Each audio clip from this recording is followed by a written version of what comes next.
Hello and welcome to Taiwan Talks. I'm Inka Vat. As the world shifts away from fossil fuels to a cleaner future, the battle to control the next generation of commodities is heating up. Lithium, cobalt and nickel have been the drivers for the production of the electric batteries that store energy and power our smartphones and cars. But a single country controls the supply of these critical minerals.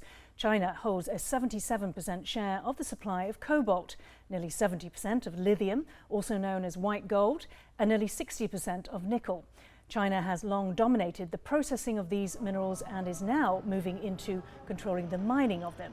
Dubbed a single-member OPEC, what challenges does China's domination of the critical metals supply chain pose to other countries? With me to discuss this are Kwang-yin Liu, managing editor of CommonWealth Magazine and host of the Taiwanology podcast, and Julien Oeuillet, Radio Taiwan International host of Taiwan versus the World, and an investigative journalist who has worked extensively in Lithuania and Democratic Republic of Congo in its war-torn Kivu region. A very warm welcome to both of you on the show today. So China not only holds a major share of the supply chain of these critical minerals, it is investing heavily in new projects and continuing to ramp up acquisitions. A BBC investigation found that of all the mining projects for lithium, cobalt, nickel and manganese worldwide, 33% or 62 projects had Chinese company involvement.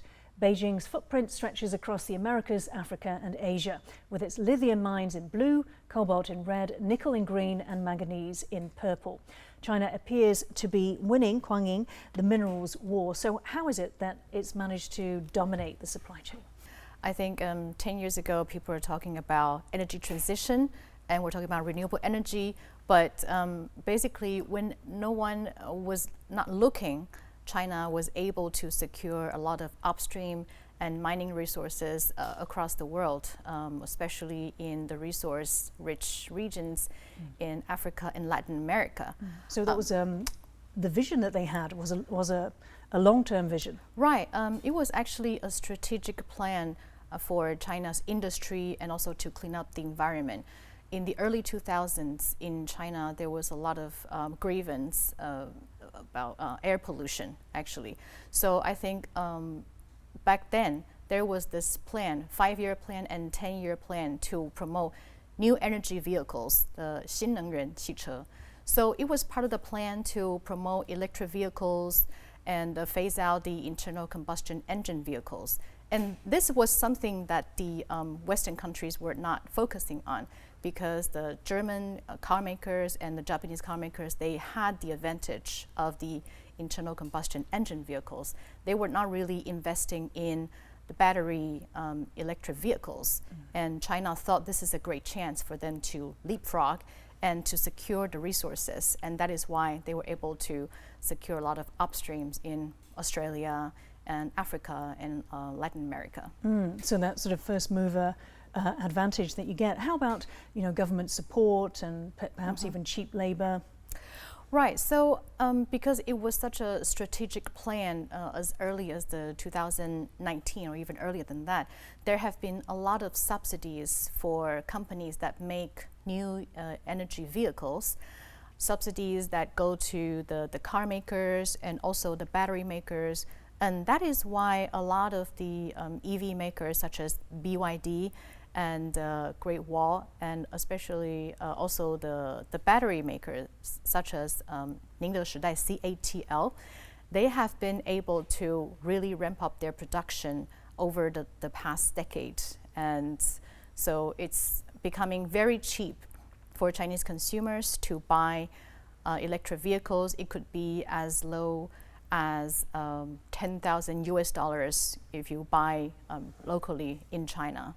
So that's much cheaper than if you're going to buy, for example, a Volkswagen in Germany and in other places. And because, when we talk about the supply chain, the mining, the refining or processing, but also, as you said, the batteries themselves, all produced by China. Which, as you were saying, drives down the prices for Chinese consumers. Yeah, that's true. So in the case of, because I'm more familiar with lithium, so in the case of lithium, so you could see that mining of lithium and also the cathode and the anode and the battery cells themselves, China dominates about 70%, some people say 80% of the supply chain. Even if some mining companies, some mines in Chile or in Australia, they appear to be Chilean or Australian companies, they have a lot of shareholders who are actually Chinese companies. So China really dominates the supply chain of lithium. Now, on May 14th, the White House announced new tariffs against China, including for battery parts, increasing from 7.5% to 25% in 2024, natural graphite and permanent magnets from 0 to 25% in 2026, and certain other critical minerals from 0 to 25% also in 2024. Now, the White House statement said, concentration of critical minerals, mining and refining capacity in China leaves our supply chains vulnerable and our national security and clean energy goals at risk. So, Julien, let me come to you. How is all this linked to US national security? Well, it is obvious that all of this represents industries that are not only extremely profitable, but also linked somehow to technologies in warfare and simply to the advantage that the United States has on the Chinese economy so far. One thing that should be reminded also is that all the industry, maybe the mining, or as you say, the technology itself, relies a lot on world global logistics, especially on sea freight. If you looked on the map earlier, all these mines, to bring all these minerals to China, you need boats, and what China produces with it to sell it somewhere else, you need boats as well. And I think it's a good opportunity to remember that the United States have also let themselves being overtaken when it comes to the sea freight industry, and we saw it especially during the COVID crisis when the sea freight industry was totally in disarray. Now, it doesn't mean that China dominates it, far from it actually. In reality, if you look at the shipping lines themselves, some of the powerful ones are Chinese, like COSCO, but also European, also Middle Eastern, especially when it comes to stevedores and harbor services, which is also very important in sea freighting. So China doesn't dominate the sea freight industry. Actually, Taiwan is quite a powerhouse when it comes to this, and Europe is extremely powerful, and the Middle East is rising. But the United States are entirely absent. And how about, because you talked about the use of these critical minerals in weapons systems themselves, but how about if the US economy was thrown into chaos? If you talk about the impacts and how that would therefore become an issue of national security. But we saw it since we are talking here about the way these things are transported. We saw it during COVID. It was inadvertent. Nobody attempted to disrupt the sea freight industry or the global logistics systems, but yes, it happened because it is a very fine-tuned industry that is very easily disrupted. And if it were to be weaponized, that would have disastrous effects on the United States, on China too so far. But if China starts controlling all of the supply and all of the processing, then they would be less impacted than the United States. It is important also, like you just reminded, that a lot of these industries overseas look like they belong to South American or Australian companies, and actually they don't. I also worked in Australia, and I will take the opportunity to remind that I was utterly horrified by the level of Chinese penetration in Australia, the economy and even the politics, and above all their academia. So we should have absolutely no doubt, if there is any big crisis, the entire industry and business community in Australia will be on the Chinese side, plain and simple. And this is also something that should be taken into account here. Talking about weaponizing, so China is the largest producer of gallium and germanium, accounting for 94% and 83% of the global supply, respectively. These metals are mainly used in chip manufacturing, missile systems, and military technology. In 2023, Beijing began to limit and control exports of gallium and germanium as part of the US-China chip war, after the Netherlands had announced export controls on its advanced chip-making machinery. So, Kwang-yin, if Beijing was to weaponize, in particular lithium, this is where your expertise is, what would be the impact? Right, so I think we have come to the understanding that China controls a lot of the key raw materials, including lithium. So let's say that Germany or the US has set up a processing refinery for lithium hydroxide. So very happy we are less dependent on China now. But what if China limits the movement of the lithium ingredient to be refined? I mean, when the US or the Germany, when they don't even have access to the materials, they have nothing to refine. So that's the risk of China controlling a lot of the upstream, which is also why we're seeing a lot of renewed efforts in the European Union and the US to try to restart or start mining their own mines. I have heard of efforts to start a mining program for lithium or even cobalt. And so these are just starting. And in fact, you just came back from Germany, where I believe that you saw or you visited the first refinery plant for, as you said, lithium hydroxide in Europe, the first of its kind in Europe. Right. So this is really something very, very special program. In former Eastern Germany, it's in a small industrial town called Bitterfeld-Wolfen. It's about 2 hours by train from Berlin. It was where the old solar valley was. So, for example, 2 decades ago, it was really a hub for making solar panels. But what happens afterwards was that the German-made solar panels were no longer cost-effective.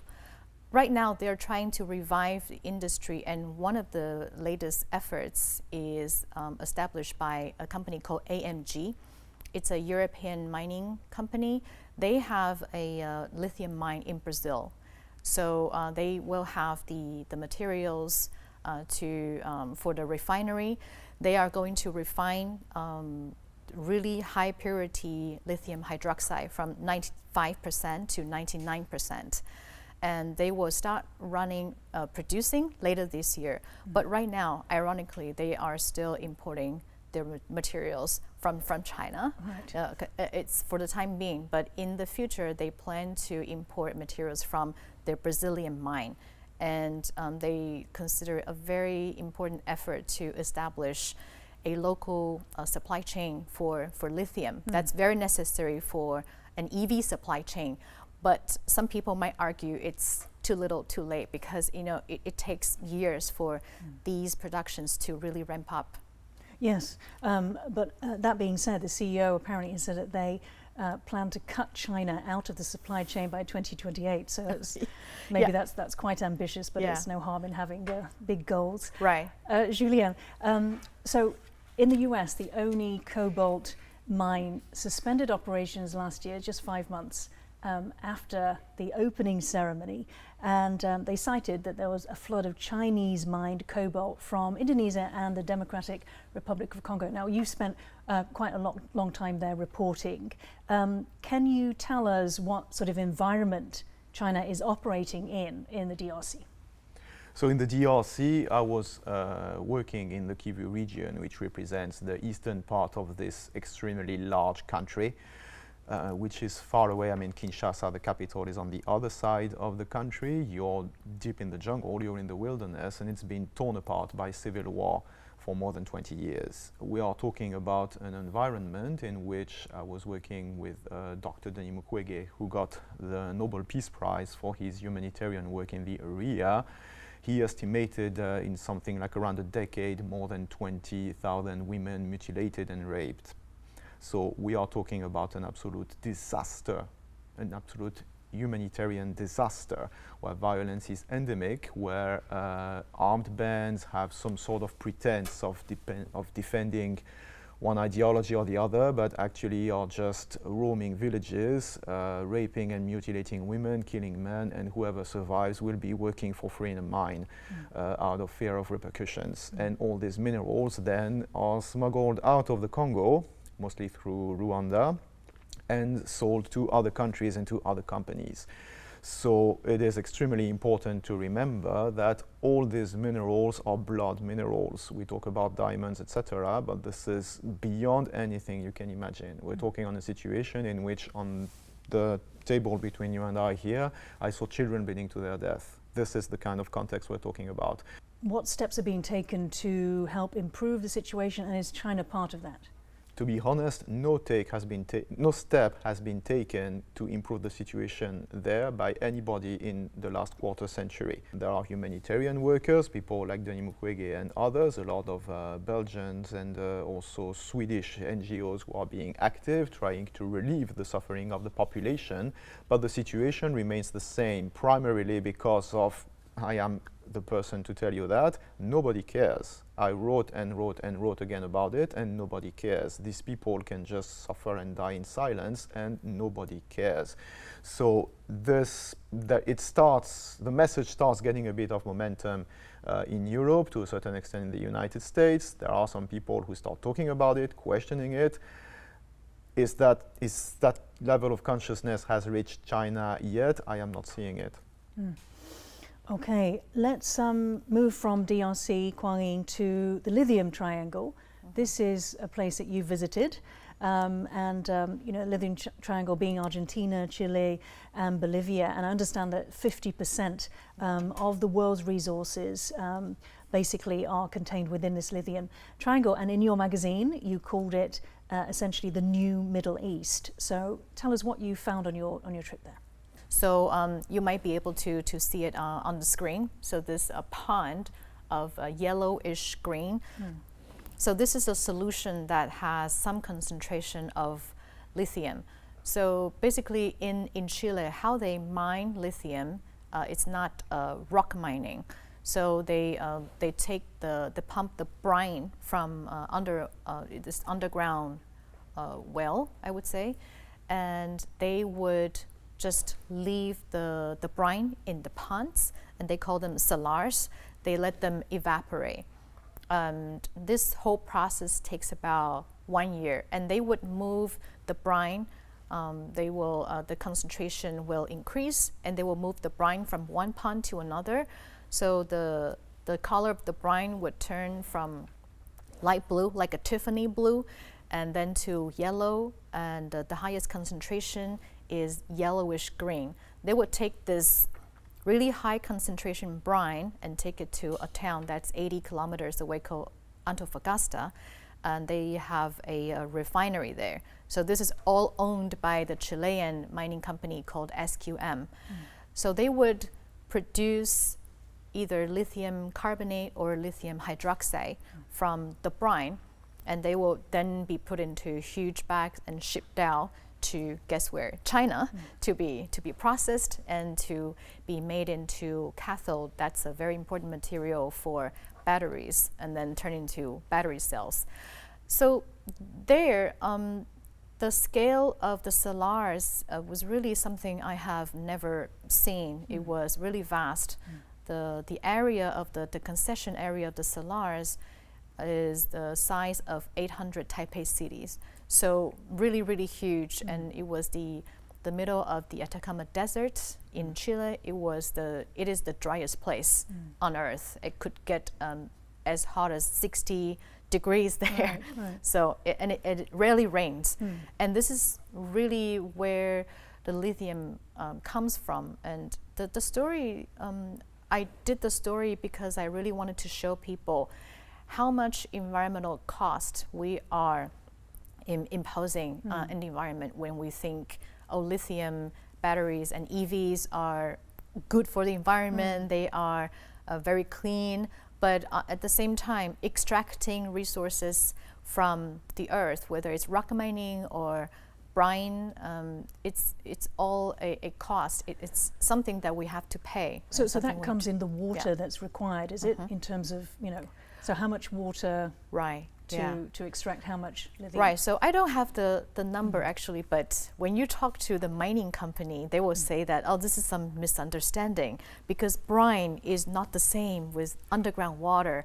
But if you talk to the indigenous communities near the mines, they will tell you a different story because they would say that it's the middle of the desert and we are having less and less rain as a result of climate change, and now who knows if the mining company is extracting our underground water It's already very scarce. Right. It's they don't have enough underground water resources, and who knows what the mining companies are doing.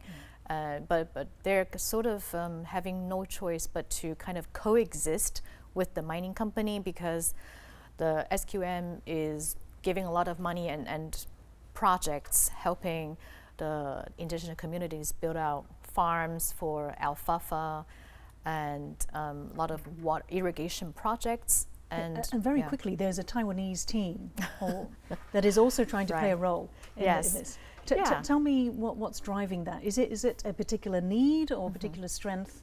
Right. So it was really last year that I reached out to this Taiwanese businessman who is partnering with a Chilean Taiwanese man, name is Sebastian Yang, and they are trying to get a concession from a Chilean mine that the salar is called Mariconga. But this is still sort of in the flux because the political situation in Chile is not exactly stable, and the new president, a very young president, tries to, I think he's still trying to nationalize the lithium mines. Now, investors behind the UK's Horizonte minerals mine in Brazil have pulled out, citing oversupply of nickel. Lithium projects in the US and Australia have also been halted, and the only dedicated cobalt mine in the US suspended operations last year. So if we look at the prices of key battery metals, you see here, cobalt and lithium rose in 2020 and then began to plummet in 2022 and 23 by much more than half. Julien, what is happening in the market, and why are these companies, they're suspending operations, they're crying foul play? Well, it is difficult to know what is exactly happening to this market specifically, but of course we have observed a tendency by China to try to oversupply and flood markets in general, and considering the link between the cobalt and lithium industry with the EV industry, it wouldn't be surprising if it is part of the same strategy, of course. Okay, so what is the benefit in essentially flooding the market with all of this product? Pretty much, let's put it this way, the German do they want to force the other countries out of business? Pretty much, yes. Well, the German automobile industry has served its purpose by being useful idiots, like Kwang-yin mentioned, to bring the German government to use its overbearing influence to paralyze initiatives in Europe to control all these things, and now that they are not useful anymore, well, it's about time to just mercy kill them, and that's exactly what China is doing. So Germany is paying the price.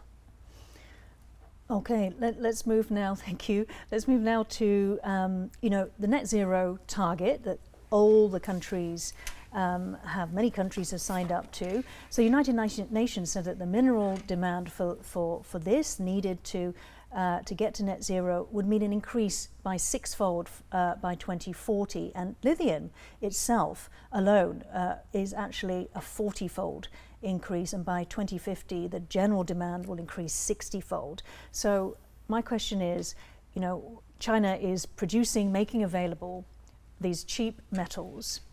Is this not a good thing for the energy transition? Right. This is a very contentious topic right now. Actually, so you mentioned earlier that President Biden of the U.S. just imposed a very high tariffs on EVs and battery materials.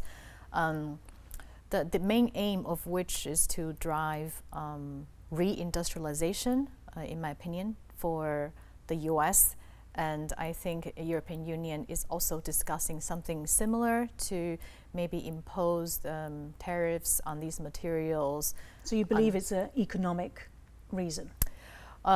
There is partly an economic reason, but also you could say that it's national security reason. So recently I just returned from a civil society dialogue from Berlin, and actually in the discussions, people talk about economic resilience. So in the US and the EU, they try to push for localized production of a lot of things. For example, batteries or EVs, and what we're all very familiar with are the chips. That's why TSMC is setting up shop in Arizona, because they want to be very close to their customers. But people sometimes are not paying attention to the costs. So we talked about the costs of resilience, because when we think about if we want to establish an entirely new supply chain from scratch, it's actually very costly. And so we have enjoyed low prices for a long time. And now if we want multiple supply chains, if we want economic resilience, we have to be prepared to pay the costs. But I'm going to question actually if it is actually cheap, because there is a large cost, a large human cost. Like you also mentioned Kwang-yin, like if I were to bring here one of the indigenous person you met in Chile whose livelihood is being destroyed, and I'm going to bring a Congolese woman who's missing half of her lower abdomen, and I'm going to tell them that it's cheaper, I'm pretty certain that they paid a very high cost. And I think the very human high cost here needs to be taken into account, because it's intricated with the entire economy. And also we should remind this each time we talk about China's dominance on this, because it's a serious dirty spot on their greenwashing. We're going to have to end it there. Thank you so much, Kwang-yin Liu and Julien Oeuillet, for joining Talks today. If you liked our show, please search for us on YouTube, give us a thumbs up and hit subscribe to our channel. Thank you for watching the show today. Stay safe and see you next time.